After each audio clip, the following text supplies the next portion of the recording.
जनसामान्यांचा आवाज, विशेष बातमी, विशेष चर्चा, बातमी खास, पहा फक्त प्रजेचा विकास। वेगवेगळ्या बातम्या पाहण्यासाठी प्रजेचा विकास ऑनलाईन न्यूज चॅनलला सबस्क्राईब करा, लाईक करा, कमेंट करा। शांतता राखा, ही पत्रकार परिषद लाईव्ह होणार आहे, त्यामुळे नम्रतेची विनंती आहे। मागील बसलेले कार्यकर्त्यांना विनंती आहे, आपण शांतता राहावं। धन्यवाद।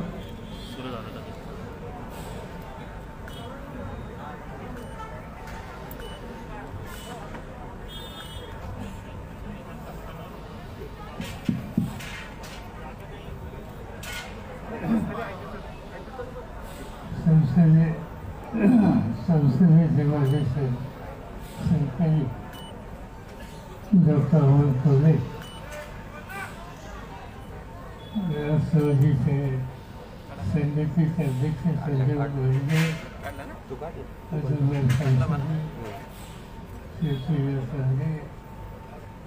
अन्य सरकारी आणि पत्रकार उडवले।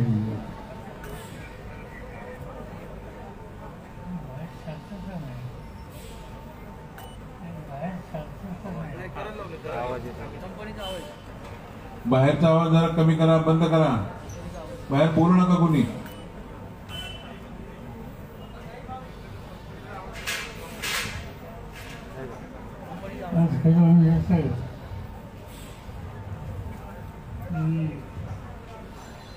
बऱ्याच वर्षातून या ठिकाणी आले।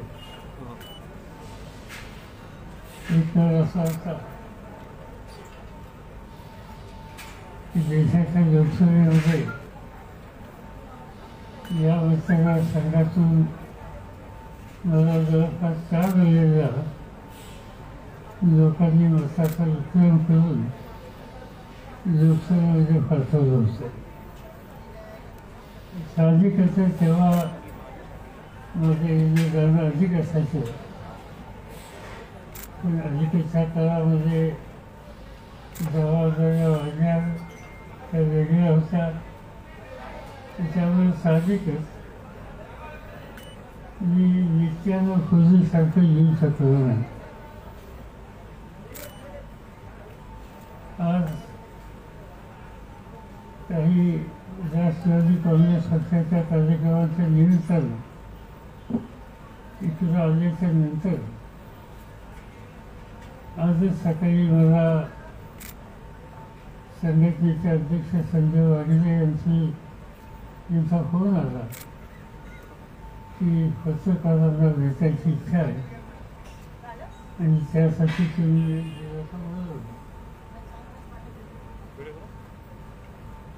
म्हणून मी आज या ठिकाणी आलो। तुम्ही एवढ्या मोठ्या संख्येनं आला, त्यामुळे पहिल्यांदा तुमचंच मी या ठिकाणी स्वागत करतो।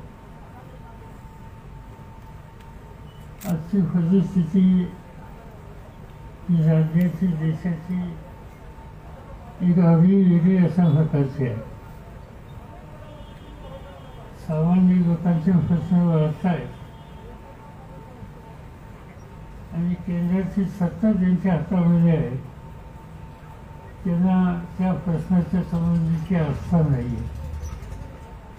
त्याचं उदाहरणार्थ आपण बघतो आहोत, तुमच्यापैकी अनेक जण दुचाकी वाहन किंवा अन्य वाहन वापरत असतील, साधारणतः दर दिवशी पेट्रोल आणि डिझेल यांच्या किमती काही ना काहीतरी वाढल्या, हे तिचा आपल्याला बघायला मिळते। आजही वाढल्या, काल वाढल्या, परवा वाढल्या, असं कधी घडलं नाही। केंद्र सरकारच्या वतीने सांगण्यात येतं की आंतरराष्ट्रीय बाजारपेठेतल्या किमतीचा प्रभाव आहे, पण मला आठवत आहे की 6 महिन्याच्या पूर्वी आंतरराष्ट्रीय बाजारपेठेतल्या किमती एकदम खाली आल्या, पण केंद्र सरकारने या देशाच्या पेट्रोलच्या किमती कमी केल्या नाहीत किंवा दुनियेच्या पेट्रोल निर्माण करणाऱ्या सायन्सचं महत्त्वाचं कारण पेट्रोल हे सरकारी उत्पन्न वाढवण्याचं साधन आहे, हा दृष्टिकोन भाजपच्या सरकारने सध्या स्वीकारलेला आहे. मला आठवत आहे नरसिंगरावचं जे नरसिंगराव नाही मनमोहन सिंगांचं सरकार होतं, त्या सरकारमध्ये मी होतो आणि आंतरराष्ट्रीय बाजारपेठेत पेट्रोलच्या किमती वाढल्या आणि म्हणून आम्हाला किमती वाढवायचा निकाल घ्यावा लागला. आणि हा निकाल घेतल्याच्या नंतर 10 दिवस लागोपाठ पार्लमेंटचं काम चालून दिलं न देण्याची भूमिका ही भारतीय जनता पार्टीने विरोधी पक्ष नाही म्हणून त्या ठिकाणी घेतली होती. म्हणजे दुनियात किमती वाढल्या म्हणून किमती वाढवल्या तरी त्या ठिकाणी एक वेगळी भूमिका घेतली. आणि आज तोच पक्ष सत्तेवर असताना दर दिवसाला पेट्रोलच्या डिझेलच्या केरोसिनच्या किमती वाढवतोय आणि सामान्य माणसाला महागाईच्या संकटात अधिक ढकलण्याच्या संबंधीचं काम करतोय. महाराष्ट्राचा विद्युत पुरवठा हा 3 प्रकारचा आहे. एक कोळशापासून वीज, दुसरा ज्याला आपण हायड्रो म्हणतो मोठ्या धरणाच्या पाण्यापासून वीज, आणि तिसरी औष्णिक अणुवीज ही महाराष्ट्रात तारापूर किंवा काही ठिकाणी तयार होते. आज विजेचे दर हे कमी करण्याच्यासाठी काही काळजी घेतली पाहिजे ही भूमिका राज्य सरकारने घेतली. आणि त्याच्यामध्ये सगळ्यात महत्त्वाचं काम हे कोळशाच्या किमती कमी करण्याच्या संबंधीचा आग्रह हा आपण त्या ठिकाणी झाला. पण आजच मी केंद्र सरकारचे त्या खात्याचे मंत्री महाराष्ट्राचे सरकार दानवे यांनी त्या ठिकाणी आपली मतं मांडली आणि सांगितलं की महाराष्ट्र सरकारकडनं 3000 कोटी रुपयाचं कोळसा पुरवठा या संबंधीची रक्कम आहे ती आली नाही, त्यांच्याकडे थकबाकी आहे. आणि त्यामुळं आज केंद्र सरकारला अडचणीला तोंड द्यावं लागते. मी माहिती घेतली 3000 कोटीचं देणं आहे ही गोष्ट खरी आहे. त्यातले 1400 कोटी हे द्यायची व्यवस्था काल मुख्यमंत्र्यांनी अर्थमंत्र्यांनी केलेली आहे. ती आज उद्याची रक्कम जाईल. पण मी तुम्हाला दुसरा प्रश्न सांगत होतो की महाराष्ट्राच्याकडून कोळशाची किंमत द्यायला 10 ते 12 दिवस उशीर झाला म्हणून केंद्राचे मंत्री महाराष्ट्र सरकारवर आरोप करतात. आणि दुसऱ्या बाजूनं GST ज्याची रक्कम महाराष्ट्रातनं केंद्र सरकारने वसूल केली आहे ती 35,000 कोटीची आहे. ते 35,000 कोटीचं येणं महाराष्ट्राचं केंद्रापासून आहे आणि ते गेल्या काही महिन्याच्यापासून अद्याप देत नाही. एका बाजूनं 35,000 कोटी ही महाराष्ट्राची रक्कम आपण थकवायची आणि कोळशाच्या किमतीला 8 ते 10 दिवसात आम्ही या संबंधीची पूर्तता करतो काही रकमेची हे सांगितल्याच्या नंतरसुद्धा महाराष्ट्र सरकारवर दोषारोप करायचा ही गोष्ट काही योग्य नाही. आणि ते दुर्दैवानं आज या ठिकाणी घडतं आहे. मी अनेक वर्ष बघितलं आहे. मला आता यंदाच्या वर्षी 54 वर्ष वाजायचे की महाराष्ट्राच्या विधानसभेत आणि देशाच्या संसदेमध्ये सतत राहले. मी अनेक गव्हर्नमेंट बघितली, वेगवेगळी बघितली. वेगळी याचा अर्थ महाराष्ट्रात काँग्रेस राष्ट्रवादीचं सरकार, दिल्लीमध्ये हे अटल बिहारी वाजपेयी साहेबांचं सरकार,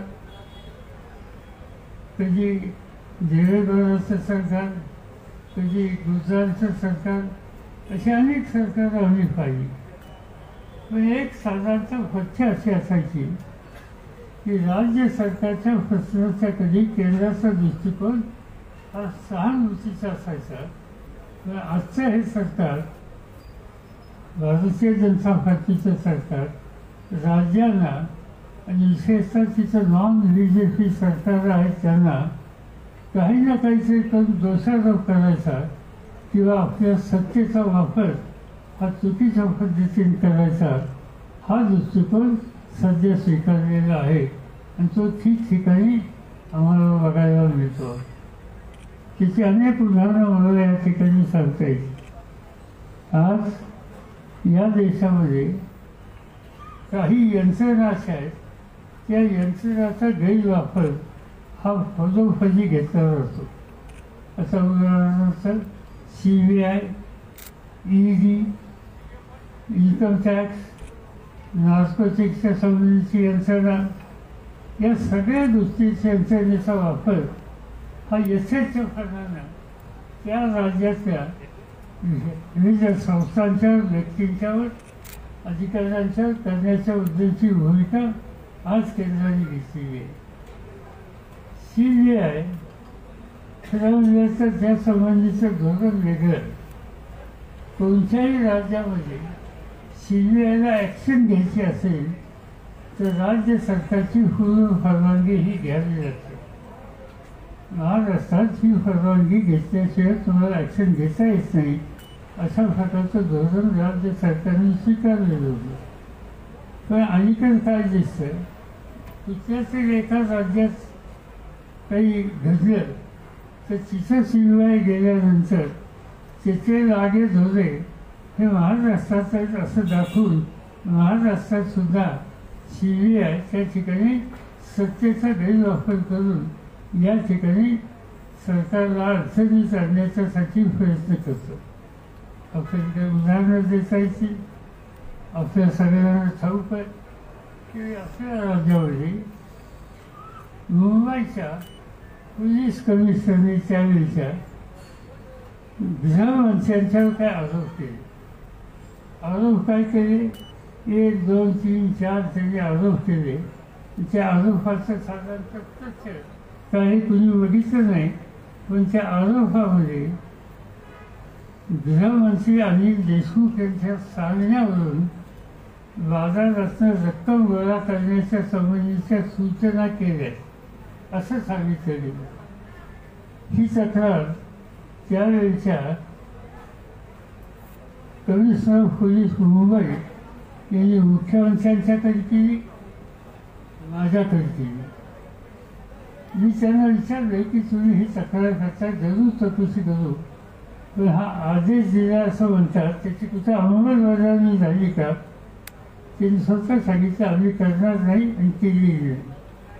पण अंमलबजावणी केली नसताना वस्तुस्थिती असं खरंच सांगितलं का ह्याची चौकशी व्हायची. अंमलबजावणी करून पैसे वसूल केले का, ते उत्तर नाही अशा प्रकारचं आहे. आणि काही ठिकाणी काही अधिकाऱ्यांनी त्या ठिकाणी पैसे वसूल करण्याचं काम केलं अशा प्रकारची तक्रार ऐकायला मिळाली. या तक्रारी होती अनिल देशमुख यांना आम्ही सत्तेपासून बाजूला व्हायचा निर्णय घ्यायला सांगितलं आणि आम्ही सांगितलं आम्ही चौकशी करू. चौकशीत तुमची भूमिका वेगळी आणि ती सत्यावर आधारित आहे हे कळलं तर तुमचा राजीनामा आम्ही परत देऊ, पण आज चौकशी होईपर्यंत तुम्हाला सत्तेवर थांबता येणार नाही. त्यांनी ताबडतोब राजीनामा दिला. आता ते जे आयुक्त आहेत त्यांच्यावर लागोपाठ तक्रारी आणि आरोप रोज येत आहेत. त्यांच्याविरुद्ध काही खटले कोर्टात भरले. दुसऱ्याच्या विरुद्ध त्यांनी तक्रार केली, त्या गृहमंत्र्यांनी एका दिवसाच्या आत राजीनामा दिला. पण ती तक्रार करणारा कमिशनर पोलीस त्या दिवसापासून 8 दिवसापर्यंत कुठं गायब झाले याचा पत्ता लागत नाही. ते देशात आहेत का, देशाच्या बाहेर आहेत का, याचं काहीच चित्र दिसत नाही. म्हणजे याचा अर्थ असा आहे की केंद्र सरकारची ही जबाबदारी आहे केंद्राला कळवलं की तुमच्याकडे देश पातळी अशी यंत्रणा आहे, तुमच्याकडे बाहेरच्या देशात सुद्धा चौकशी करायची यंत्रणा आहे, कमिशनर पोलीसच्या लेवलचा अधिकारी गायब होतो, ही गोष्ट गंभीर आहे. पण त्याच्या स्वतःच्यासाठी केंद्राच्या यंत्रणेने काही पावलं टाकलीच अशा प्रकारचं चित्र त्या ठिकाणी दिसत नाही. आता दुसरी गोष्ट त्या ठिकाणी आपल्याला मी सांगू इच्छितो की आता मगाशी मी सांगितलं की CBIचा गैरवापर केला जातो, EDचा गैरवापर केला जातो, इन्कम टॅक्सच्या संबंधीच्या यंत्रणेचा गैरवापर केला जातो, नार्कोटिक्सच्या यंत्रणेच्या संबंधीचा सुद्धा गैरवापर आज केला जातो. जे सरकार केंद्र सरकारच्या विचाराचं नाही, जिथं भाजपची सत्ता नाही, त्या सरकारला या यंत्रणेच्या माध्यमातून जी स्टॅबिलाइज करायचं, अस्थिर करायचं, हे त्याच्या माध्यमातून सूच आहे. आणि केंद्राची जबाबदारी की देशामध्ये स्टॅबिलिटी असली पाहिजे, स्थिर सरकार असली पाहिजे. पण ती जबाबदारीचं विस्मरण ठेवून आज महाराष्ट्रामध्ये किंवा आपण बघतो की तामिळनाडू तुमच्या वेस्ट बेंगॉलमध्ये जिथं भाजपची सरकार नाही तिथं या नात्या पद्धतीनं तिथली सरकारं ही डिस्टॅबिलाइज करण्याच्या संबंधीची पावलं टाकली जातात. आता आणखी दुसरी एक ऑर्गनायझेशन आहे आणि ती म्हणजे ED. आता ही ED खरं सांगायचं म्हणजे वर्ष 2 वर्षाच्या पूर्वी ED नावाची यंत्रणा आहे ही सुद्धा बऱ्याच लोकांना माहीत नव्हतं. अलीकडे सतत त्या या संस्थेचा वापर करून लोकप्रतिनिधींना एक प्रकारचं जळफळाखाली ठेवण्याची पावलं ही टाकायला लागलेली दिसतात असं दिसतं. आता उदाहरणार्थ भावना गवळी नावाच्या एक भगिनी 3 जाऊन लोकसभेचा मेंबर शिवसेनेचा आणि त्यांच्या संबंधी काही आरोपाचे पत्र घेऊन ED त्यांच्या घरी जातात, त्यांच्याकडे छापे मारतात, त्यांच्यावर खटले असतात, त्यांना अटक करण्याच्या तयारीच्या आज आहेत. अशा प्रकारचं चित्र एका महिला खासदाराच्या संबंधी सुद्धा त्यांनी त्या ठिकाणी केलेलं आपल्याला बघायला मिळतं. आणखी अशी बरीच उदाहरणं सांगता येतील, काही मंत्र्यांच्या संबंधित सांगता येतील आणि पुढं आणखी काही मंत्री महाराष्ट्रातले त्यांच्या विरुद्धसुद्धा EDनी चौकशीचा सचेवारा हा चालू केलेला आहे. आणि शासनाची जबाबदारी सांभाळणाऱ्या मंत्र्यांच्यावर या प्रकारचे एक प्रकारचं दडपण किंवा दबाव आणण्याच्या संबंधीची कामगिरी आज त्या ठिकाणी केली जाते, ते चित्र आपल्याला बघायला मिळतं. आता आणखी एक यंत्रणा आहे, खरं सांगायचं म्हणजे ही सुद्धा फारशी माहीत नव्हती आणि ती म्हणजे नार्कोटिक्सच्या संबंधित आम्ल पदार्थ आणि त्या संबंधीची एक यंत्रणा. आणि आपण बघितलं की नवाबमध्ये एक राज्याचे एक मंत्री आहेत, त्यांच्या दाव्याच्या संबंधी त्यांना अटक केली, त्यांना 5-6 महिने तुरुंगात ठेवलं.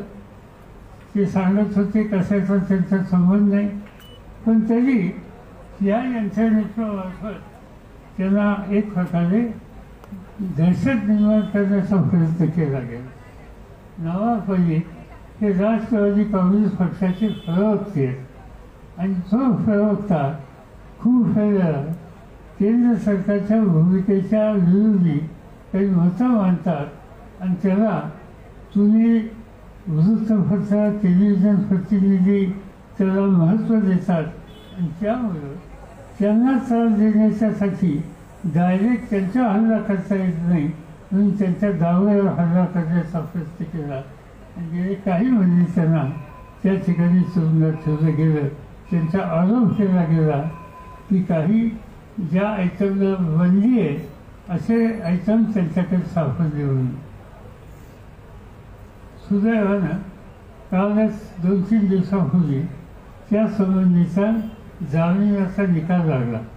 निकालाचं पत्र हे माझ्याकडे आहे आणि त्या निकालामध्ये कोर्टाने सांगितलं की ज्या कारणाच्यासाठी त्यांना अटक केली ते कारण म्हणजे एक गांजा हा जो पदार्थ ज्याला बंदी आहे तो त्यांच्याकडे सापडला असं म्हणतात. कोर्टाने निष्कर्ष काढला की जो त्यांच्याकडे सापडलेला पदार्थ आहे त्याची कोर्टाने संशोधन करणाऱ्या यंत्रणेच्या मार्फत चौकशी केली आणि त्या यंत्रणेनं हा गांजा नव्हता, ही एक प्रकारची वनस्पती होती आणि ती वनस्पती म्हणजे गांजा नव्हे. आणि त्यामुळं कोर्ट या निष्कर्षाशी आलं की गांजा म्हणून 6 महिने गांजा लागलेला ही वस्तुस्थिती नसताना त्या तरुणाला तुरुंगात टाकण्याचं काम हे त्या एजन्सीने केलं आणि म्हणून त्याला जामिनात सोडण्याच्या संबंधीचा निर्णय काल घेतला. आता या नार्कोटिक्सच्या नावानं कुणाच्याही खिशात उद्याच्यानं काहीतरी टाकलं आणि तुमच्याकडे हे सापडलं आणि ते आधी त्याच्यावर बंदी असं निष्कर्ष काढला की एक 6 महिने 8 महिने 10 महिने माणूस तुरुंगात जातो. म्हणजे सरळ ह्या ठिकाणी सत्तेचा गैरवापर आहे आणि सतत सांगितलं जात होतं की हा गांजा नाही आहे, पण ते ऐकलं गेलं नाही आणि त्या तरुणाला त्याच्या आयुष्याचे 6 ते 8 महिने तुरुंगात त्या ठिकाणी बसायला लागलं. हे दुसरं त्या ठिकाणी उदाहरण हे मी आपल्याला सांगू इच्छितो. आणि त्यामुळं ईडी असो, CBI असो, नार्कोटिक्स यंत्रणा असो, या सगळ्या गोष्टीचा गैरवापर हा मोठ्या प्रमाणात केला जातोय आणि आज त्याच्यामध्ये आपल्याला त्या ठिकाणी केलं हे दिसते. आता याच्यामध्ये आणखीन एक गंभीर गोष्ट आहे. नार्कोटिक्सच्या संबंधीची जी यंत्रणा आहे ते कुणालाही पकडणार आणि त्याच्याकडे हा माल सापडला असं सांगणार आणि त्याच्यासाठी साक्षीदार आणणार. आता या केसमध्ये 2 साक्षीदार त्यांनी आणले. त्यातल्या एका साक्षीदाराच्या बद्दल नंतर लक्षात आले की तो स्वतः गुन्हेगार आहे. तो गुन्हेगार आहे म्हणून त्याची चौकशी करायला लागली. पण नवाब मलिकांच्या जावयाला कस्टडी टाकेफळे तो जो पंच म्हणून घेतला होता त्याचं नाव गोसावी, तो पंच त्या ठिकाणी आला आणि त्यांनी काय नवाब मलिकांच्या जावयाबद्दल सांगायचं ते त्या ठिकाणी सांगितलं. आणि ज्या वेळेला ही व्यक्ती स्वतःच गुन्हेगार आहे असं सांगितलं गेलं त्या दिवसापासून आजपर्यंत कोणत्याही यंत्रणेला ती व्यक्ती सापडत नाही. माझ्या वाचनात आलं की पुण्याच्या पोलिसांनी त्या व्यक्तीला अटक करण्याच्या संबंधीचं त्याचे वादन काढले. माझ्याकडे त्याची अधिक माहिती नाही, पण माझ्या वाचनामध्ये ती बातमी आली. आणि त्यामुळं असं दिसतंय की जे स्वतः गुन्हेगार आहेत त्यांना पंच म्हणून नेवायचं. आता आजच आणखीन एका अशाच व्यक्तीच्या संबंधी ही गोष्ट आली की जी व्यक्ती नवाब मलिकच्या जावयाच्या केसमध्ये पंच म्हणून घेतली गेली ती व्यक्तीसुद्धा तिची पार्श्वभूमीसुद्धा संशयास्पद आहे आणि त्याबद्दलचं उत्तर द्या. त्याच्या पाठीमागचे 1, 2, 3 केसेस आहेत आणि अशी व्यक्ती तुम्ही पंच म्हणून घेता त्याचा खुलासा करा हे सांगितलं. पण त्याचा खुलासा करण्याच्यासाठी आज त्या ठिकाणी हे यंत्रणा पुढे येत नाही. त्या व्यक्तीचं नाव जो पंच त्याचं नाव फ्लेचर, तुम्ही कदाचित वाचलं असेल ऐकलं असेल फ्लेचर, तर त्याचं आणि त्याच्याबद्दलची माहिती त्या ठिकाणी आज मिळत नाही, अधिक मिळत नाही. तर सांगायचं तात्पर्य असं की गुन्हेगारीत गुंतलेल्या लोकांना पंच म्हणून घ्यायचं आणि चांगल्या लोकांच्या विरुद्ध पुरावा खोटा तयार करून त्यांना अडकवायचं, या पद्धतीचं काम आज या विभागाकडून चाललं आहे. अशा प्रकारचा निष्कर्ष काढायला त्या ठिकाणी जागा आहे आणि ही गोष्ट त्या ठिकाणी स्वच्छ दिसते. तिसरी गोष्ट आता इन्कम टॅक्सच्या संबंधीची. आता इन्कम टॅक्सच्या संबंधी अनेक गोष्टी सांगता येतील. आणि आता माझ्याशी डायरेक्ट नाही पण माझ्या कुटुंबातल्या काही व्यक्तींच्या संबंधीच्या बातम्या तुम्ही त्या ठिकाणी सांगल्या. अजित पवारांच्या 3 भगिनी त्यांच्याकडं या इन्कम टॅक्सच्या लोक जाऊन त्यांनी छापे मारले. त्यांना काय मिळालं मला माहिती नाही. मी चौकशी केली. जी काही इन्कम टॅक्सची त्यांना काय मिळालं याचं कागदपत्र दिले ते मी बघितले आणि त्याच्यामध्ये आता हा मामला कोर्टात जाणार मी अधिक बोलू इच्छित नाही, पण त्याच्यामध्ये काही निष्पन्न होईल असं चित्र दिसत नाही काय वापरायचं. पण त्या तिघींच्याही घरी त्यांनी छापे मारले आणि जवळपास छापा मारण्याचं काम होत असं नाही असं नाही. 1 दिवस होतं, 2 दिवस होतं, पण त्यांच्या घरात 5 दिवसाचे छापे. आता हे ज्या तिघी मुली ह्या मध्यमवर्गीय आहेत, त्यांच्या घरामध्ये 5 दिवस 14 किंवा 15 लोक छापा मारण्याच्यासाठी जाऊन बसणार. साधारणतः मध्यम वर्गाच्या घरामध्ये 14-15 लोकांना घरातल्या माणसांच्या शिवाय अकोविरोध करणं सुद्धा शक्य नसतं. पण त्या पद्धतीनं आणि ते एका दिवस नाही 5-5 दिवस आणि त्यातले 1 ते 1.5 दिवसाच्या नंतर काही नाही हे कळल्याच्या नंतर तरी त्या ठिकाणी बसून हे लोक होते. त्यांचं वागणं काही वाईट होतं असं नाही, त्याच्याबद्दल तक्रार नाही, ते वागत नीट होते. पण त्यांना विचारलं की तुमचं काम संपलं का, तर त्यांना फोन याच्यावरून तुम्ही अजून इथंच थांबा. 1 दिवस झाला, 2 दिवस झाले, 3 दिवस झाले, 4 दिवस झाले, 5 दिवस झाले. ते सांगत होते आमचं काम संपलं आता. तर नाही म्हणजे थांबा तिथं. आणखीन काहीतरी प्रश्न विचारला, नवीन प्रश्नवाजी पाठवतो, तेच ते प्रश्न विचारले आणि शेवटी ती यंत्रणाची चौकशी करायला आली ती कंटाळली आणि ते विचारले शांत म्हणाली पुढचा आदेश येईल त्याची वाद बघत असते.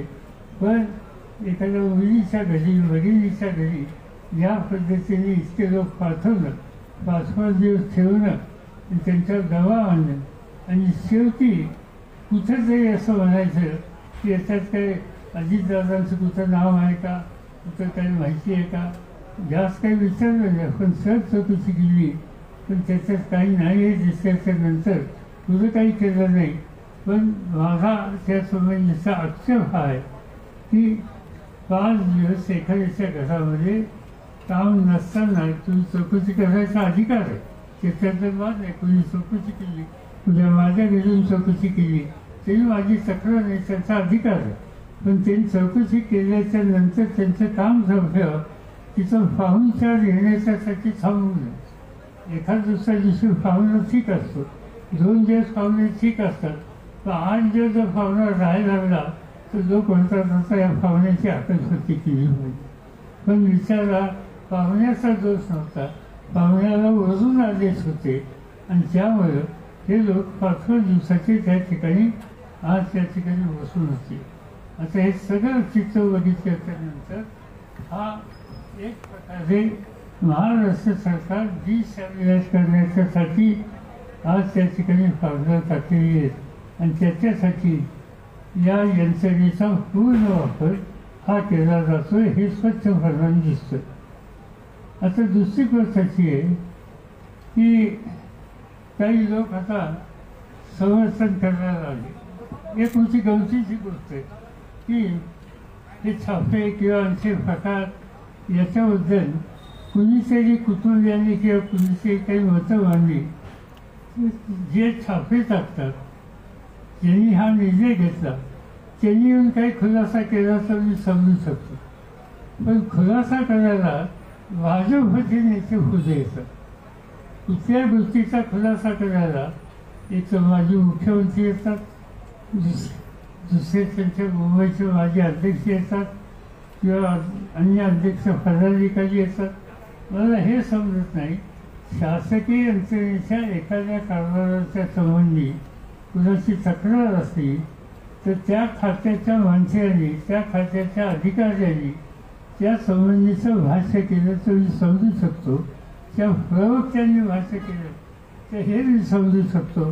पण भाजपचे नेते या सगळ्या ॲक्शनच्या संबंधी त्यांचं समर्थन करायला सगळ्यात पुढं असतात. याचा अर्थ स्वच्छ आहे की हे सगळे निर्णय अक्षाने सत्ता हातात असल्याच्या नंतर त्यांना महाराष्ट्राचं सरकार आता 2 वर्ष व्हायला आली, हे सरकार टिकणार नाही हे जे सांगत होते ते काही लोक सतत सांगत होते निवडणुकीच्यासाठी मी येणारच, पण ते येणारच हे काही जमेना. त्या सगळ्यामधून अस्वस्थ झालेले लोक आज या सत्तेचा गैरवापर करून राज्याला अस्थिर करण्याच्या संबंधीचा प्रयत्न त्या ठिकाणी दिसतोय. आणि त्या पद्धतीनं राजकीय अक्षानं या सगळ्या चौकशा सुरू झाल्या हे त्या ठिकाणी दिसते. आणखी अनेक गोष्टी याच्यामध्ये सांगता येतील. याचं उदाहरणार्थ त्याच्यामध्ये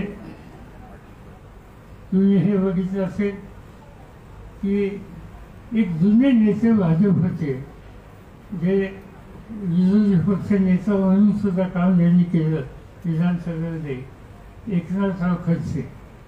हे एकनाथराव खडसे विधानसभेत अत्यंत प्रभावी भाजपचे नेते होते आणि त्यांच्या हाताखाली देवेंद्र फडणवीस वगैरे अनेक लोक असत. त्यांनी मध्यंतरी त्या पक्षाचा त्याग केला 2 वर्षापूर्वी आणि राष्ट्रवादीमध्ये आले.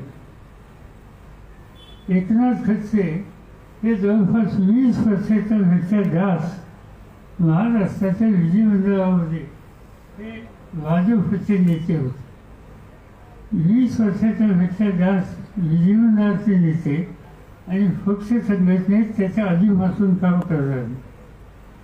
पण त्यांनी पक्ष सोडला आणि राष्ट्रवादीमध्ये गेले तर ताबडतोब त्यांना त्यांच्या घरातल्या लोकांच्या विरुद्ध खटले सुरू झाले, त्यांच्या विरुद्ध कुटुंबियांच्या विरुद्ध खटले सुरू झाले, त्यांच्या जावयाच्या संबंधीचे खटले सुरू झाले, इथंच काहीतरी पिंपरी चिंचवडच्या कुठल्या व्यवहाराबद्दल खटले केले गेले.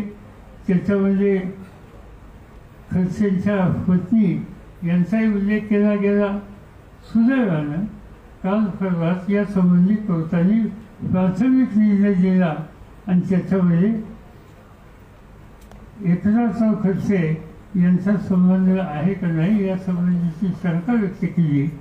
संबंध नाही असं ध्वनित केलं आणि याच्यातून स्वच्छ हे दिसतंय की अनेक वर्ष ज्या पक्षाचं नेतृत्व ज्या व्यक्तीने केलं त्यांनी पक्ष सोडला की लगेच सत्तेचा गैरवापर करून त्याच्या विरुद्ध या पद्धतीनं खटले करण्यात, त्यांना अटक करण्याच्या, कुटुंबियांना, कुटुंबातल्या महिलांना समन्स काढणे ईडीचं इथपर्यंत जाण्याची आज त्या ठिकाणी ही केली जाते. आणि आणखी एक गमतीची गोष्ट दिसते की महाराष्ट्रात 1-2 लोक असे आहेत, एखाद दुसरा माजी खासदार आणि एक माजी मुख्यमंत्री, त्यांनी एखादी गोष्ट बोलली की यंत्रणा ताबडतोब सुरू करते आणि यंत्रणा ताबडतोब त्यांच्या विरुद्ध ॲक्शन घ्यायला सुरुवात करते. हा एक नवीन प्रकार आज महाराष्ट्रामध्ये त्या ठिकाणी आपल्याला पाहायला मिळतोय. आज यासंबंधी खरं सांगायचं म्हणजे केंद्र सरकारने या सगळ्या गोष्टीचा गांभीर्याने विचार करायला पाहिजे. पण अशाबद्दल यातना देऊन हे सरकार डिसर्व्हिलन्स कसं करता येईल असा निर्णय घेऊन जर सत्ताधारी पक्ष राष्ट्रीय पातळीपासून त्याच्यात सहभागी असतील तर त्यांच्याकडून या गोष्टीला संरक्षण हे दिलं जातं आहे. ही गोष्ट त्याच्यामध्ये स्वच्छ दिसते. दुर्दैवानं आज ती त्या ठिकाणी दिसतं. मी वर्तमानपत्रामध्ये काल मी मुख्यमंत्र्यांचं काल भाषण ऐकलं. त्याच्या भाषणात काय त्यांनी त्यांची भूमिका मांडायची ती मांडली आणि त्याला आज मी माजी मुख्यमंत्र्यांनी उत्तरं देण्याच्या संबंधीची त्यांची मतं त्या ठिकाणी मांडली. आणि त्याच्यामध्ये त्यांनी सांगितलं की त्याच्यामध्ये काही करून उद्धव ठाकरे यांना मुख्यमंत्री व्हायचं. मी अत्यंत जबाबदारीने सांगतो की हे जे आघाडीचं सरकार झालं ते सरकार बनवण्याच्यामध्ये आमच्या काही सरकारांचा हात होता, त्याच्यात माझाही किंचित होता, माझाही त्याच्यात सहभाग होता. आणि मी ज्या वेळेला आमदारांच्या ज्या वेळेला त्या बैठकीला आम्ही आमदारांची बैठक घेतली सगळ्या, त्या बैठकीमध्ये नेतृत्व कोणी करायचं यासंबंधी 1, 2, 3 नावं आमच्याकडे आलेली होती आणि उद्धव ठाकरे ही गोष्ट ॲक्सेप्ट करायला तयार नव्हते. ते माझ्या शेजारी बसले होते. तिथे विचारलं काय करायचं, कुणाला करायचं. उद्धव ठाकरेंचा हात मी हातात धरला, तो हात मी असा वर केला आणि सांगितलं हेच होती. म्हणजे त्यांची त्या ठिकाणी हात वर करायची तयारी नव्हती, त्यांची मुख्यमंत्री व्हायची तयारी नव्हती. त्यांना अक्षरशः सक्तीनं मी हात वर करायला हवं. आणि नंतर त्यांनी सांगितलं, आणि ती गोष्ट सत्य आहे की त्यांच्या वडील आणि मी सहकारी होतो. म्हणजे या लोकांना मी वयाच्या 3, 4, 5 वर्षापासून पाहिलेले आहे. बाळासाहेब माझे मित्र होते. बाळासाहेबांचे माझे राजकीय मतभेद असायचे. व्यक्तिगत सलोखा हा अत्यंत जवळचा होता. बाळासाहेब एका दिलदार मनोवृत्तीचे ग्रस्त होते आणि त्यामुळं या ग्रस्तांनी महाराष्ट्राच्यासाठी काही योगदान दिलं. आज म्हणजे बाळासाहेबांनी त्यांच्या संघटनेने आणि ज्यावेळी सरकार बदलायची प्रसंग आला त्यावेळी 3 पक्षामध्ये सगळ्यात जास्त आमदार हे त्यांच्या पक्षाचे होते. त्यामुळे त्यांच्या पक्षाचा नेता करायचं ठरल्याच्या नंतर आपल्या जुन्या मित्राच्या चिरंजीवाला ही जबाबदारी घ्यायला आपण भाग पडावं असा माझा आग्रह होता. आणि माझा आग्रह असल्यामुळे मी सक्तीने त्याचा हात वर केला. सगळ्यांनी टाळ्या वाजून त्याचं स्वागत केलं आणि त्यांची निवड त्या ठिकाणी झाली. पण माझी फडणवीस साहेबांना विनंती ही आहे की कृपा करून असल्या गोष्टी तुम्ही आक्षेप घेऊ नका. त्यांनाही त्याची काही माहिती असेल, कारण फडणवीस यांनी 5 वर्ष उद्धव ठाकरे शिवसेना यांच्यावर काम केलं. त्यामुळे त्यांना परस्परांचा परिचय हा निश्चित आहे आणि त्यामुळे आज अशा प्रकारचा आरोप हा उद्धव ठाकरेंचा करणं मला स्वतःला योग्य वाटत नाही. त्याची वस्तुस्थिती ही मी आज आपल्या सगळ्यांच्या समोर मुद्दाम सांगू इच्छितो. त्यांनी मुख्यमंत्री पदाची जबाबदारी घेतली. प्रत्येकाची कामाची पद्धत वेगळी असते. तसं मी अनेक वर्ष मुख्यमंत्री होतो. माझी पद्धत काही घडलं की स्वतः जाऊन तिथं बसायचं. भूकंप झाला मी जाऊन 15 दिवस तिथं बसलं जातो का किंवा आणखीन काय काय झालं तसे. काही लोकांची अशी भूमिका असते की संकट आलं, त्या संकटाला जाण्याच्यासाठी सगळी यंत्रणा ही योग्य दृष्टीनं कामं लावायची असेल तर निर्णय घेणारा माणूस एका ठिकाणी बसून पाहिजे. आणि म्हणून त्यांच्यावरती सतत टीका केली जाते की हे बाहेर फिरत नाहीत की हे त्यात काय अर्थ नाही. पण मी बघितलं की मुख्यमंत्री झाल्याच्या नंतर 1, 2, 3 संकटं महाराष्ट्रात आली. अतिवृष्टी झाली, कोकणामध्ये कोट्यावधी रुपयाचं नुकसान झालं, आणखीन महाराष्ट्रामध्ये शेतीचं नुकसान 2दा झालं. या प्रत्येक वेळेला काय राज्य सरकारच्या वतीनं करण्याची गरज आहे ते करण्याच्यासाठी मुख्यमंत्री आणि त्यांच्या सगळ्या सहकार्यांनी पूर्णपणाने ताकद लावली. देशाला नाही जगाला, देशाला आणि महाराष्ट्राला कोरोनाचं एवढं मोठं संकट आलं. त्या कोरोनाच्या संकटाच्या वेळेला मुख्यमंत्री त्यांचे सगळे सहकारी यांनी प्रयत्नाची पराकाष्ठा केली. लोकांना सांगितलं की लॉकडाऊन आहे, तुम्ही काळजी घ्या आणि तुमच्यासाठी लागेल ती सगळी खबरदारी आम्ही घेतो. आणि त्यासाठी ती खबरदारी घेतली आणि सुदैवानं महाराष्ट्रातल्या वैद्यकीय क्षेत्रातले डॉक्टर्स असतील, नर्सेस असतील, मेडिकलचा स्टाफ असेल, या सगळ्यांनी प्रयत्नांची पराकाष्ठा केली आणि महाराष्ट्रातल्या जनतेला त्या कोरोनाच्या संकटातून बाहेर काढायला फार मोलाची कामगिरी केली. त्यांच्या पाठीशी मुख्यमंत्री आणि त्यांचे सहकारी उभे राहिले. अगदी राजेश टोपेसारख्या तरुण मंत्र्याचं सुद्धा नाव महाराष्ट्रामध्ये त्यावेळी झालं. कारण अखंड या सगळ्या प्रश्नाला तोंड देण्यासाठी प्रयत्नाची पराकाष्ठा मुख्यमंत्र्यांच्या नेतृत्वाखाली त्या ठिकाणी होत होती. आणि म्हणून कामाची प्रत्येकाची पद्धत वेगळी असते हे एखादं काम संकट प्रसंग राज्यावर आला तर त्याच्यासाठी पूर्ण ताकदीनं एका ठिकाणी बसून प्रयत्नाची फरक असतात आणि त्यामुळे त्यासाठी त्यांच्यावर टीका टिप्पणी करणं हे मला स्वतःला योग्य वाटत नाही. म्हणून यासंबंधीचं माझं मत या ठिकाणी दिलं. तर असं वाटतं की यापेक्षा अधिक मला काही आपल्या सगळ्यांना सांगायचं आवश्यकता नाही. ते एवढंच सांगितलं होतं की त्यांनी छापे मारणं वगैरे जे काही उद्योग केले ठीक आहे, त्यांनी छापे मारू शकतात, किती दिवस करू शकतात, काही करू शकतात, त्याचं तर वाद नाही. पण हे सरकार यत्किंचितही हरणार नाही. हे सरकार 5 वर्षाचा कालखंड पुन्हा करणार आणि हे सरकार आपल्या कामानं जनतेचा विश्वास आणि पाठिंबा देऊन पुन्हा एकदा सत्तेवर आल्याशिवाय राहणार नाही याची मला पूर्ण खात्री आहे. आणि म्हणून ती मी या ठिकाणी आपण सगळ्यांना देतो. आता तुम्हाला काही विचारायचं असलं तर मी हा माहीत तुमच्याकडे देतो. पवार साहेब, पवार साहेब, एक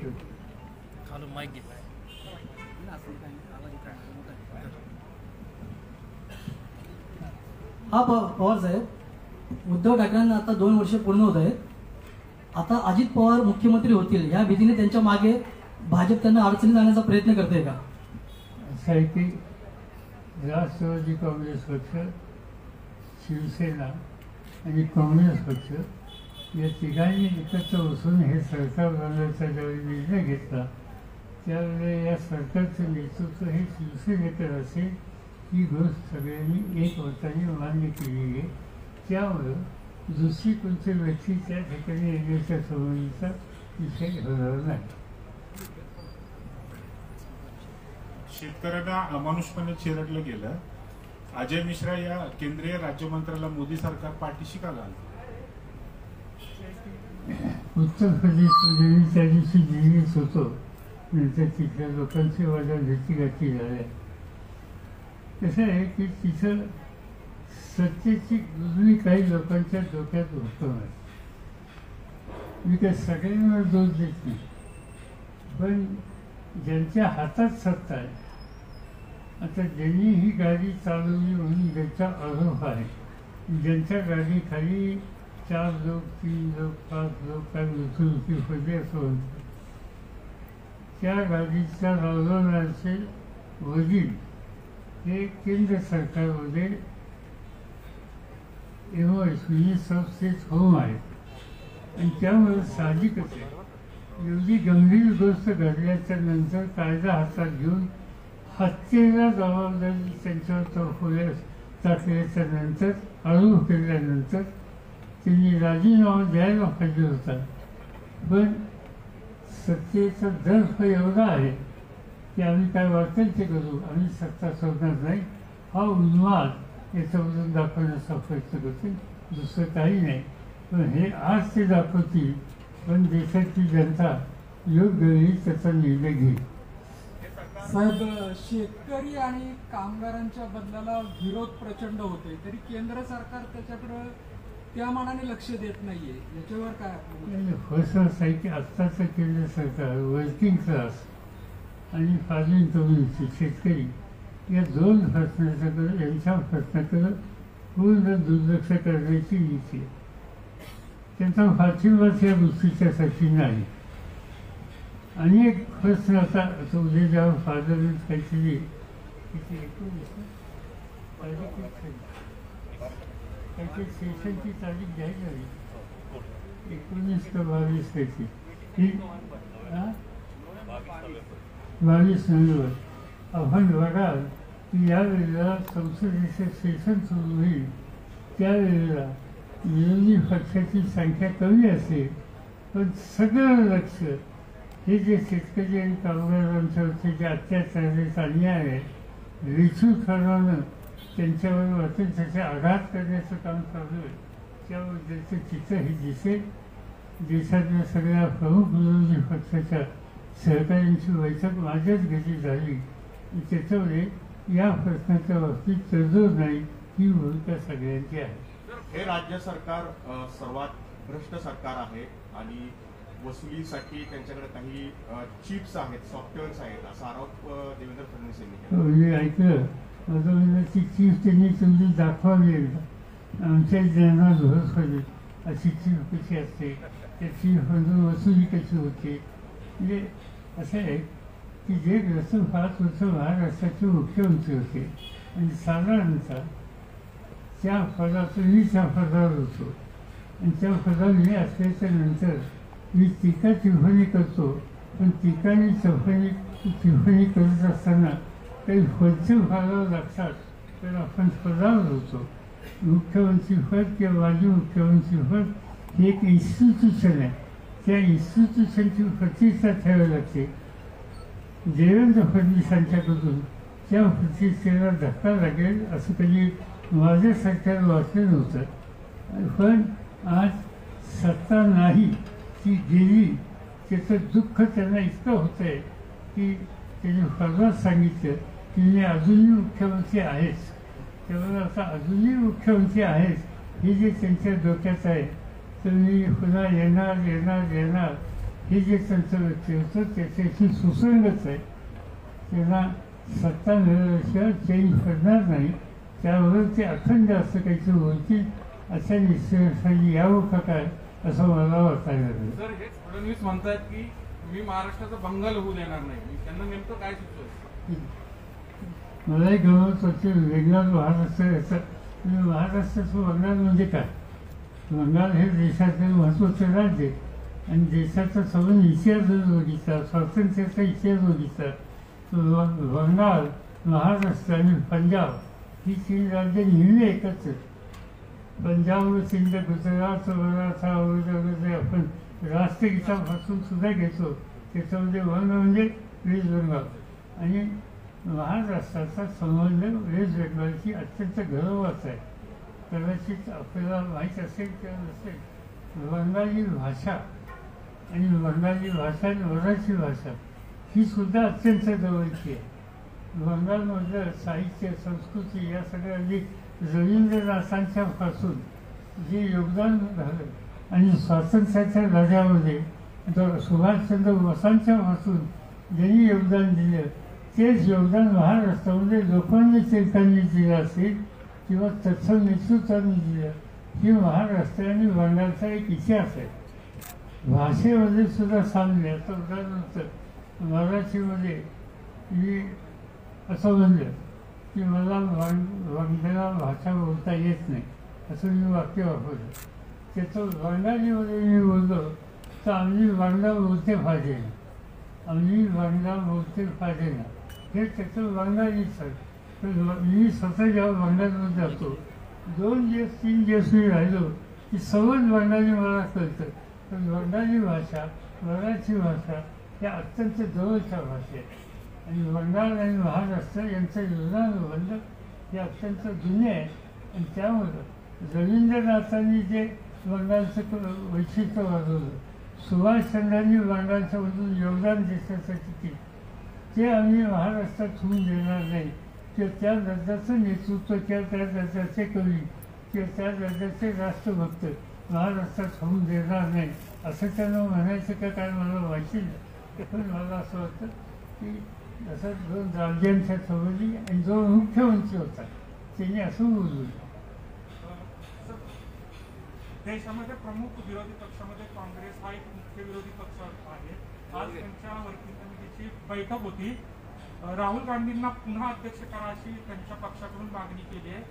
आता तो त्यांच्या पक्षाचा भाग आहे, पण एकूण तुम्हाला या परिस्थितीवर काय मत आहे? असं आहे की काँग्रेस पक्षाने आपल्या पक्षाचं नेतृत्व कोणाकडे सोपावं हा पूर्ण त्यांचा अधिकार आहे. आणि नव्या पिढीच्या हातात त्यांनी जर सूचक दिली तर त्याला काँग्रेस जनांना एक प्रकारचा आत्मविश्वास वाढवायला त्याची मदत होईल असं मला वाटतं. पण शेवटी त्या पक्षाचा निर्णय, त्यांच्या सहकार्यांची मतं ही महत्त्वाची, माझं मत महत्त्वाचं नाही. सर, दुसरं असं, रोहित पवारांनी खर्ड्यामध्ये महाराष्ट्रातला सर्वात उंच ध्वज भगवा फडकवलाय. नेमकं त्याचा अर्थ काय घ्यायचा? काही म्हणतात पवारांचं भगवं राजकारण सुरू झालं. पवारांनी काही निर्णय घेतला तर त्याची चर्चा होती, चांगली गोष्ट. जाहिरात देतात त्याच्यावर तुम्ही लोकांनी छापणं हे किती फायद्याचं आहे. त्यासाठी आम्हाला काही जाहिरात द्यावी लागत नाही. पण त्या ठिकाणी भगवा हा कशाचा प्रतीक आहे? शिवछत्रपतींच्या शौर्याचा, स्वातंत्र्यासाठी त्या काळातल्या स्वातंत्र्यासाठी त्यागाचा तसं प्रतीक म्हणून त्याच्याकडे बघितलं जातं. आणि त्यामुळे त्या ठिकाणी हा ध्वज फडकवलेला असेल त्याच्यातून एक त्याच्या माध्यमाचा पूर्व इतिहास आहे त्याचं स्मरण ठेवावं ही त्याच्या माध्यमाची भावना आहे. त्यामुळे इतर कोणते जाय लागलं तिकडे कोणते जाईल याच्याबद्दलची चिंता करण्याचं कारण. सर, सकाळी किरीट सुमननी एक प्रेस नोट ट्विट केली आयकर विभागाची की काल जे छापे पडले तुमच्या बहिणी, तुमच्या अजित पवारांच्या बहिणीविषयी त्यात 184 कोटी सापडले असा त्यांचा दावा आहे. तो त्याच्यानंतर काय ते इन्कम टॅक्स कमिशनर त्यांचं एक स्टेटमेंट पाहिलं की याच्यामध्ये 2 मोठे उद्योजक होते कन्स्ट्रक्शन इंडस्ट्रीचे. 100 किती म्हणला? 184. तर त्याच्यामध्ये 180 2 लोकांचे होते जे उद्योजक होते. मी म्हणत नाही, जे स्टेटमेंट चालू त्याचं. आणि 4 कोटीमध्ये त्यांनी एकंदर 70 टाकले. 30 लोकांच्या घरावर टाकले. त्या 70 ज्या रेट टाकल्या त्याच्यातल्या 2 लोकांच्याकडं तुम्ही सांगितलेली वरची 4 कोटी सोडली तर सगळी रक्कम दोघांच्याकडे दिली. राहिले काय ते पुन्हा त्यांचं म्हणणं जे काही 3 कोटी 4 कोटी आहे ते 30 मधल्या राहिलेल्या 28 लोकांच्याकडे सापडलं. आता ते 28 लोक कोण आहे काय त्याची माहिती माझ्याकडे. पण माझ्या घराच्या मुलींच्याकडे काय सापडलं हे मला माहिती आहे. त्याचं स्टेशन आत्ता माझ्या गाडीच माझ्याकडे आहे. पण ते किरकोळ आहे एवढंच तुम्हाला सांगतो. त्याच्याबद्दल मी काय अधिक सांगू इच्छित नाही. सर, आपण म्हणाला तसं केंद्राने 35,000 कोटी राज्याला देणं लागतं GSTचं आणि फुटकळ एक 4-5 हजार कोटी रुपये महाराष्ट्राने विजेच्या थकवल्यापोटी कोळसा देणं बंद केलं किंवा काय, हे प्रत्येक गोष्टीत सुडाचं आणि द्वेषाचं राजकारण चालू आहे का? 100% असं आहे की 2 गोष्टी आहेत की सत्ता हातातनं गेली की देवेंद्र फडणवीसांना सहन होत नाही. देवेंद्र फडणवीस आणि त्यांचा पक्ष या सगळ्या गोष्टीच्यावर अतिशय अस्वस्थ आहे. त्या सगळ्याचे परिणाम RTI आलेला आहे. RTI मध्ये माहिती आलेली आहे 1.5 वर्षामध्ये फडणवीस साहेबांनी 231 पत्र मुख्यमंत्र्यांना लिहिले. हे सामान्य आहे का, म्हणजे नॉर्मल आहे का 231 पत्र 1.5 वर्षात? मला माहिती नाही याची. माहिती असते तर बोललं असतं. त्यांचा विरोधी पक्ष नाही आणि मुख्यमंत्री यांचा तो पत्रावर भाषा करणार. महाविकास आघाडी पुन्हा लोकांच्या मतांवर सत्तेत येईल असं आपण आता सांगितलं. तर आगामी जे महापालिका आणि कुठल्या जे इलेक्शन आहे तर ते महाविकास आघाडी एकत्र लढणार का, काय भूमिका असेल? मी याचं सांगू शकणार नाही. पण माझ्या पक्षाचे महाराष्ट्राचे अध्यक्ष जे आहेत जयंतराव पाटील आणि विधिमंडळ पक्षाचे जे नेते आहेत अजित पवार यांनी आम्हाला असं सांगितलेलं आहे की त्या जिल्ह्यात तिथलं जे शिवसेना, भाजप, शिवसेना, राष्ट्रवादी आणि काँग्रेस या तिघांचे नेते एकत्र बसून या संबंधीचे निर्णय घेतील किंवा या 3 पक्षाचे राज्यातील नेते एकत्र बसून या संबंधीचा निर्णय घेतील. आपल्याला काय वाटतं सांगतो आपलं व्यक्तिगत माझं मत हा आदेश होतो. तुम्ही लक्षात घ्या राष्ट्रवादीच्या दृष्टीनं मी मत घेतलं हे काही नाही म्हणणार घ्या. त्यामुळे माझं मत मी घेत नाही. त्यांनी बसून ठरवावं. त्यांनी ठरवायचं मला विचारते ही योग्य करणार मी सांगितलं. पण त्यांच्या कानात सांगितलं नाही सांगितलं. पवार साहेब, अण्णा हजारेचं जे आंदोलन झालं त्याला संपूर्ण देशाने स्वतःहून पाठिंबा दिला. पण आज शेतकऱ्यांचं आंदोलन जे 10 महिने चालू आहे तसं त्यांना म्हणावं तसा पाठिंबा मिळत नाही, काय कारण असतं? असं आहे की तिथं जे 10 महिने 12 महिन्याचे आंदोलन चालू आहे, मी स्वतः तिथं 2-3दा जाऊन आलो. दुर्दैवानं त्या आंदोलनामध्ये जो या सहभागी झालेले घटक आहेत त्याच्याबद्दल केंद्र सरकारची भूमिका समंजसपणाची आहे असं मला दिसत नाही. तिथं जे सहभागी झाले त्याच्यात जास्तीत जास्त लोक जास्तीत जास्त मी आकडा होतो, सगळे नाही. पंजाब, हरियाणा, वेस्टर्न UP आणि राजस्थानचा काही भाग इथे आहे आणि त्यातलेच पंजाब जास्त. आणि त्यामुळं आमचं सांगणं असतं केंद्र सरकारला की पंजाबमधला शेतकरी हा अस्वस्थ होऊन देऊ नका. पंजाब हे सीमेवरचं राज्य आहे आणि सीमेवरच्या राज्यातल्या बहुसंख्य शेतकऱ्यांना आपण अस्वस्थ केलं तर त्याचे दुष्परिणाम होतात. एकदा या देशाने अशांत पंजाबची किंमत दिलेली आहे, अगदी इंदिरा गांधीच्या हत्येपर्यंत किंमत दिली. त्यामुळे आणि दुसऱ्या बाजूनं पंजाबमधल्या शेतकऱ्यांनी, शीख समाजाचे असो की हिंदू असो, त्यांनी या देशाच्या अन्न पुरवठ्याच्या संबंधित प्रचंड योगदान सतत दिले. या देशाच्या संरक्षणाचा प्रश्न ज्यावेळी येतो त्यावेळेला तुम्ही महाराष्ट्रामध्ये भाषणं करतो, इंच लढू म्हणतो, पण पंजाबच्या सीमेवरचा माणूस हा त्याला तोंड देतो, लढाईला तोंड देतो. त्यांची संबंध सीमा ही पाकिस्तानची सीमा आहे, त्यामुळे त्या सीमेवर त्यांनी तोंड द्यावं होतं. आणि म्हणून असा त्याग करणारा, देशासाठी अन्नधान्याच्यासाठी स्वयंपूर्णता करणारा हा घटक जर काही प्रश्नाच्यासाठी आग्रहानं बसलेला असेल तर त्याचा प्रश्न राज्यकर्त्यांनी लक्ष दिलं पाहिजे, ही राष्ट्रीय गरज आहे. पवार साहब, पंजाब का आपने इशू बात किया, BSF का जो इशू है 50 किलोमीटर तक का जो एरिया है उनके BSF के कंट्रोल में दिया गया. पंजाब के साथ साथ कुछ और राज्यों ने भी विरोध किया. आप खुद डिफेंस मिनिस्टर रह चुके हैं, किस तरीके से देखते हैं इस डिसीजन? क्या है इस वजह में मैंने जीते स्टडी किया नहीं, मैं जानना चाहता हूँ, कल जाऊँगा तो जरूर जाऊँगा. इस पर मैं रिएक्शन नहीं दे रहा हूँ. मैं इस इशू पर होम मिनिस्टर साहब से बात करूँगा, उनसे उनकी राय क्या है वो जानना चाहूँगा और फिर रिएक्शन दे. क्योंकि देश की सीमा के बारे में कोई भी इशू हो तो वहाँ मेरे जैसे आदमी ने, एक जवान ने जो देश का रक्षा मंत्री था उसने ज़रा समझदारी से सोच कर बोलने की आवश्यकता है. अब मैं इन्फॉर्मेशन लूँगा, बाद में ज़रा वो देख.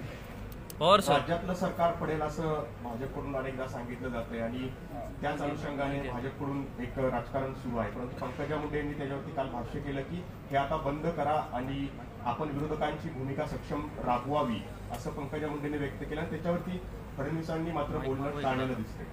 काय नेमकं या मागं? मला काय त्याचं भाष्य करायचं की एवढे मोठे नेते नाही आहेत की ज्यांनी काय सल्ला दिला त्याच्यातून मी काय सांगेल. त्यांचा अंतर्गत प्रश्न, आपल्या पक्षाचं धोरण कसं असावं याबद्दल त्यांनी सांगितलं असेल, त्याचं मला भाष्य करायचं कारण नाही. पवार साहेब, तुम्ही आता इन्कम टॅक्सचा विषय काढला होता. 2 दिवसापूर्वी प्लीज सोबत पुण्यात प्रेस घेतली. जे काही इन्कम टॅक्सचे छापे झाले अजित पवारांच्या बहिणींच्या घरी, त्यांच्यामध्ये त्यांच्या नावे बेहिशोबी मालमत्ता असल्याचं त्यांना आढळून आलं असं सांगितलं त्यांनी. इन्कम टॅक्सचे जे दिले स्टेटमेंट घेतली त्याच्यात आता यांना कसं माहिती, ही माहिती नाही. एक तर ज्यांच्या घरी छापा असेल त्यांना माहिती असेल, दुसरी माहिती ज्यांनी छापा टाकला त्यांना माहिती असेल, तिसरी ज्यांचा याच्याशी संबंध नाही त्यांना कसं माहिती. असं आहे की ही सतत एक पब्लिसिटी स्टंट करायचा, त्याच्यातून प्रसिद्धी मिळवायची आणि वेठूकपणानं कुणावरही काही आरोप करायचे असं काही लोक करतात. त्यातला हा भाग आहे, त्यापेक्षा जास्त नाही. शेवटी त्याचा कॉग्निजन सामान्य माणूस किती घेतो याचा अंदाज आम्हाला आहे, त्यामुळे आम्ही काही त्याला फारसं महत्त्व देत नाही. पवार सर, आता आमची पुढची मिटिंग आहे. सध्या मागील जी विधानसभेची निवडणूक झाली तर भोसरी आणि चिंचवड या विधानसभेला राष्ट्रवादीचा उमेदवार नव्हता. दुसरी गोष्ट अशी की आता सध्या 2022ची जी महानगरपालिकेची निवडणूक आहे त्याला राष्ट्रवादीचा सरसेनापती कोण असेल की जी महानगरपालिका मिळवण्यात राष्ट्रवादीला यश मिळेल. आणि राष्ट्रवादीचा पिंपरी चिंचवड शहरातला जो जोर आहे तो कमकुवत होत आहे. तर शहरात प्रवक्ते राष्ट्रवादीला नाहीत अशी विरोधकांकडून अनेक वेळा टीका होते. ठीक आहे, तर असं विरोधकांनी प्रवक्ता आहे का नाही याची टीका करायचा तुमचा अधिकार आहे, पण पक्ष कसा चालवायचा हा पत्रकारांनी आम्हाला सांगू नये. आम्ही पक्ष कसा चालवायचा तर आम्ही घेऊ. तसं त्याच्यामध्ये एकच आहे की माझ्या मते इस्त्री परिस्थिती, इस्त्री विरोधक याला सामोरं जाण्याच्यासाठी पक्षाचं धोरण 2 लोक ठरवते. एक जयंतराव पाटील आणि दुसरे अजित पवार. आणि ते 2 लोक ठरवत असताना इथे पक्षाचे अध्यक्ष, इथे खासदार, इथे बाकीचे सगळे ज्येष्ठ सहकारी या सगळ्यांना विश्वासात घेऊन त्या संबंधीचे निर्णय घेतले. तो निर्णय एकटा कोणाचा असणार.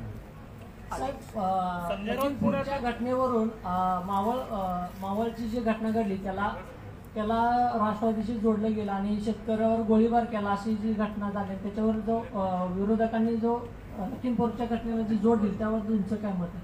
माझं मत आहे की तिथल्या लोकांचं काय मत आहे स्पष्ट. या संबंधी आज कोणीतरी भाजपवाले काय म्हणत असतील, पण त्याच बाबतमध्ये काल जी निवडणूक 2 वर्षाच्या पूर्वी झाली त्यावर राष्ट्रवादी काँग्रेस पक्षाचे उमेदवार 91,000 मताच्या फरकाने निवडून आले. याचा अर्थ मावळच्या जनतेची मतं काय ही सगळ्या देशाला कळलेली आहे. त्यामुळे उगीच काहीतरी शया पेरलेलं ऊस आणण्याचं काम लागू नये असं मला जायचं. थँक्यू. सर, एक शेवटचा प्रश्न होता. संभाजी भिडेंबद्दल अजून राष्ट्रवादीकडून म्हणजे काही वक्तव्य होत नाही आणि त्यांच्या अटकेबाबत अजून प्रश्न प्रलंबित आहे. मला माहिती नाही, पर्सनली महत्व देतो.